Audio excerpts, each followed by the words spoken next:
For centuries, humans have attempted to find out the circumstances about how they came to be.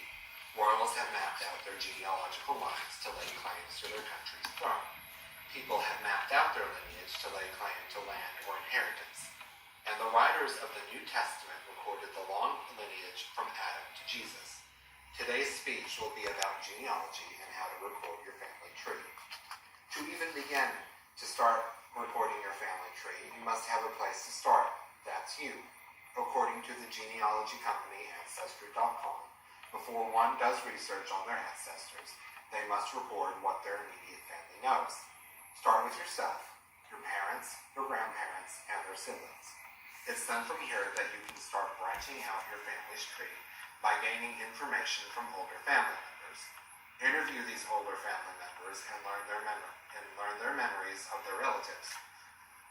Once you gather information, you can start filling out your family tree.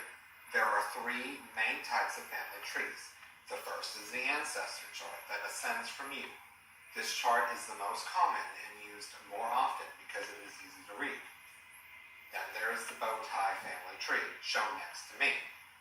This type of family tree has your maternal and paternal ancestors that descend from each side of the paper to a point, yourself, like a bow tie, hence the name. Lastly, there is the fan chart. This features a half circle with concentric rings. The person of interest is in the inner circle. The second circle is divided into two. Each side is one parent. The third circle is divided into four, and so forth. Fan charts depict paternal and maternal ancestors. However, the information you receive from your living relatives can be limited, and you will have to find other sources to match out your family tree. Sources that are more legitimate than a person relaying information to you orally. Once you have gathered the information from your family members, and before you can continue filling out your family's tree chart with older ancestors, you must then begin researching how far back your family tree can be traced. According to the National Genealogical Society, in order to map your family tree back further, you must research and find reliable documents about your more ancient ancestors. These documents include records of birth, baptism, marriage, criminal activity, census, or death records. These records are usually recovered from town or city libraries and courthouses near or where they lived. If you cannot travel, usually most town and city libraries have genealogical records online for viewing and use. There is one downside to this.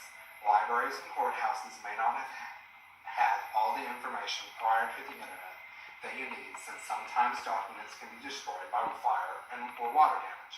For instance, most Southerners cannot find documentation past a certain date in American history due to General Sherman's burning of the Southern courthouses and libraries during the Civil War. So, some people must take a different route when they run into a dead end when searching for documents. Without documents to trace your lineage or find other possible distant relatives, this is where our final step comes in. Family trees and documents concerning your ancestors can only go back so far with information from your immediate family and constant research alone. In order to know for certain that information of ancestors and living relatives in your tree has been written down correctly, you can get your DNA or chromosomes examined.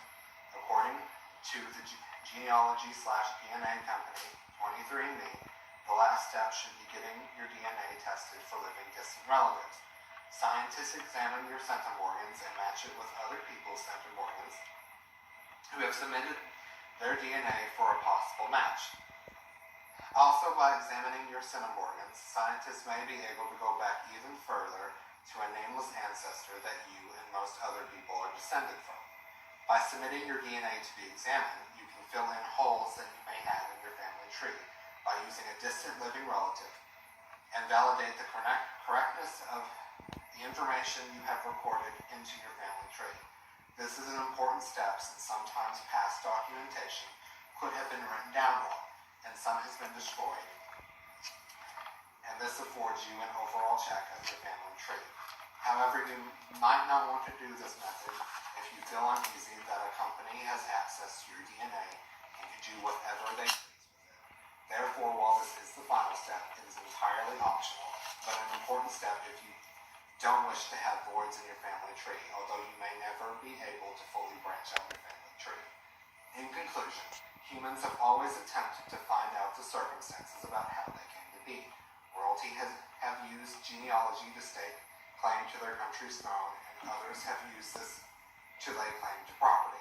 A person can learn about their ancestry by listening to stories from older family members and taking this information to further research in libraries and courthouses where your ancestors or possible ancestors have lived. Lastly, a DNA test can be taken to prove the information you have gathered. Many people may find doing genealogy boring and a waste of their time. Why would you want to research your family's past? You're here now. Why would the past matter to you other than feeling content, knowing why you are here today by the choices of people in the past? For all you know, your ancestors could have come from royalty or nobility, chased out of their country by revolution. You could be a descendant of a key figure in history. Maybe if you think your family is boring, an ancestor could have done something shocking during their time period. You'll never know if you don't research your family's history.